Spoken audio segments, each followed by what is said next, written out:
você tratou de um tema que certamente o pessoal deve levantar bastante, principalmente aqueles que sabem que você é libertário, que é o seguinte: um libertário pode ter ações de estatais, isso aí viola a ética libertária, isso aí vai contra os princípios do libertarianismo, ou você pode ter ações de empresas estatais, por exemplo, uma Petrobras ou outras do tipo aí, sem problema, sem que isso cause algum peso de consciência para você, seja algum tipo de contradição. O que você me diz?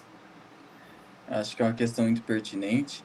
E aí eu queria começar explicando através da própria defesa dos investidores que investem em bolsa de valores e são comunistas ou, no mínimo, ali, social-democratas, tá? Vou pegar o comunista.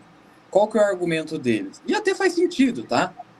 Ele diz o seguinte: eu invisto em empresas porque a única maneira faz sentido no sentido de coerência interna das ideias que eles defendem, tá?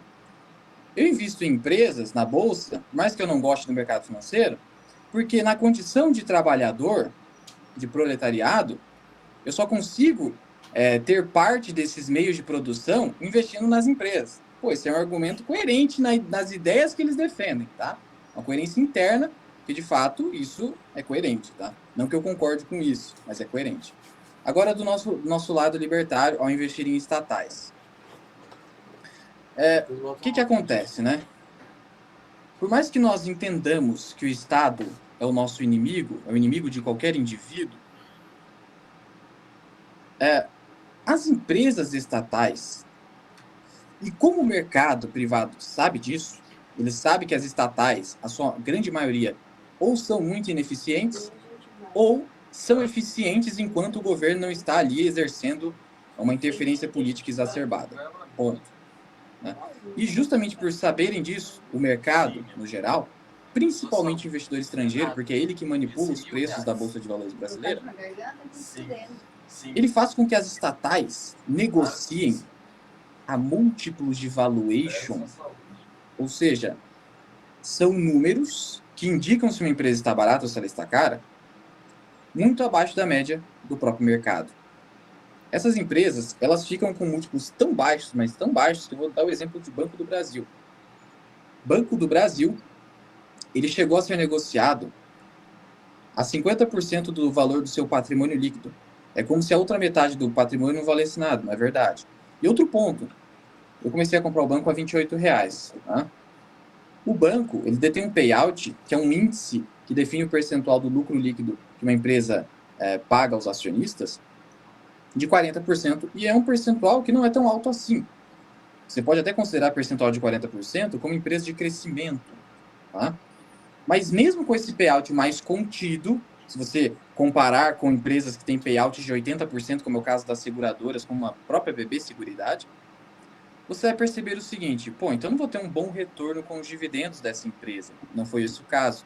Como a empresa estava muito barata, o meu dividend yield, que é a métrica que mede o retorno de dividendo, nessa empresa, e eu acabei montando um preço médio de R$ 30, após ir comprando, acumulando, hoje ela está custando R$ 50, né? Em pouco tempo isso aconteceu. Meu dividend yield está em quase 20% nessa empresa, mesmo com payout de 40%. Né? E assim, tá, o dividendo então fez ela perder valor de mercado. Não, ela subiu. Subiu muito. Então, o que eu quero dizer com isso? E aí é uma questão de assunção de risco ou não pelo investidor. Se ele não quer ter estatais, sendo libertário ou não, tá tudo bem, ninguém é obrigado a nada. Todo mundo sabe disso. Agora, se essa pessoa olha para uma estatal, tenta estudá-la com uma maior profundidade e entende que o mercado está sendo pessimista demais, apesar de ser uma estatal, e você percebe essa distorção, essa ineficiência de precificação, e sim o mercado ele é ineficiente na precificação das coisas, prova disso é a rentabilidade absurda do Jim Simons ao longo do tempo, operando operações de compra e venda de ativos no curto prazo. Diante dessa ineficiência, o investidor tem duas decisões a tomar, sendo libertário ou não. Eu vou colocar minha filosofia pessoal acima de tudo, acima do meu intento de ganhar dinheiro, e vou dizer, não vou investir, porque eu estou fora disso aqui. Isso aqui é um absurdo. Beleza. Né? É a mesma situação do pessoal que não investe em Vale por conta das tragédias e tudo mais. Beleza, é respeitável, ninguém é obrigado. Agora ele pode tomar outra decisão. Eu vou colocar meu senso capitalista, opressor de ganhar dinheiro acima. Eu prefiro seguir por esse segundo caminho. Ser o capitalista opressor que tem que extrair o máximo de riqueza dessa estatal, como Petrobras e Banco do Brasil. Né? Eu posso me ferrar? Posso, mas é o risco que eu estou correndo. Risco-retorno. Agora, você vai deixar de extrair essa riqueza da estatal, que até seria algo defensível aqui na ética libertária, você extrair o máximo de riqueza do Estado, né? Porque ele já roubou dos indivíduos, você como indivíduo tentar extrair por meios legítimos, né? Então isso até seria algo que eu poderia defender dessa forma, mas não, eu vou ser sincero, é porque eu quero ganhar mais dinheiro e eu vejo um potencial de ganhar muito dinheiro com dividendo e até valorização dessas empresas ultra depreciadas por serem desacreditadas pelo mundo, não sem razão, e ainda bem que é assim, que daí eu consigo comprar mais barato. Então você tem dois caminhos a seguir. Os dois são válidos dentro do seu direito natural à liberdade. E, assim, um ponto interessante, assim, que eu acho bom lembrar o pessoal é o seguinte. Beleza, amanhã vou comprar ações da Petrobras. Comprei lá um lote fechado de ações da Petrobras. Quanto que o governo brasileiro ganhou nessa história aí? Quanto que o Estado brasileiro ganhou nisso aí? Nada, não estou pagando para o Estado, né? As ações são negociadas ali livremente, né? Então as pessoas às vezes acham isso, eu estou comprando ações da estatal, estou dando dinheiro para o governo, né? Não é bem essa a ideia, né? Então você está negociando uma coisa que já está vendida há algum tempo pelo Estado, já colocou as ações ali em algum momento, fez um IPO. É o chamado mercado secundário de Isso. ações. É a negociação entre indivíduos e entidades privadas. Então, você não está dando dinheiro para o Estado comprando uma ação da Petrobras. Tem outro detalhe, desculpa aí te interromper, mas tem outro detalhe que é o seguinte: as estatais, principalmente no Brasil, onde você tem déficit primário constante, elas servem de uma fonte de arrecadação. Aquelas estatais que não tem rombo, que você tem que ficar ali, o Tesouro Nacional cobrindo esse rombo. No caso, hoje, Petrobras e Banco do Brasil são esses dois tipos de estatais. Então, o Estado tem interesse nesses dividendos. E por que não compartilhar desse interesse estatal? Ele vai extrair os dividendos para ele, então os dividendos tendem a ser mais elevados. Múltiplo baixo, você vai lá e pega um pedacinho. Né?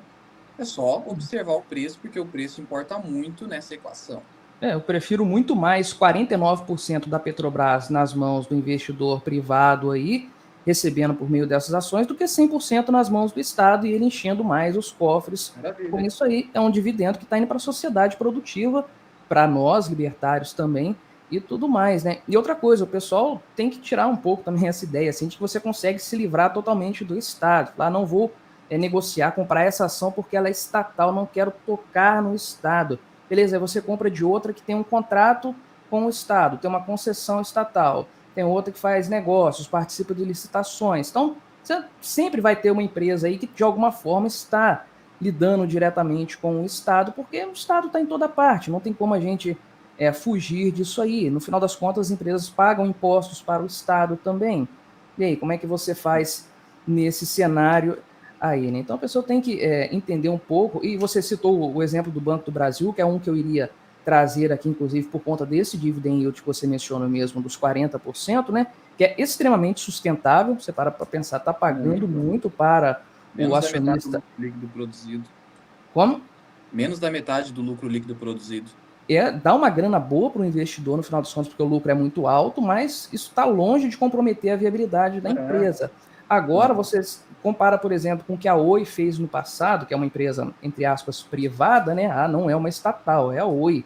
Mas tinha uma pressão do governo ali, que é um ponto que o pessoal não leva em conta. Quantas empresas sofrem pressão do governo aí, você acaba não sabendo que, teoricamente, não são estatais. É uma empresa que queimou caixa no passado para pagar lucro ali.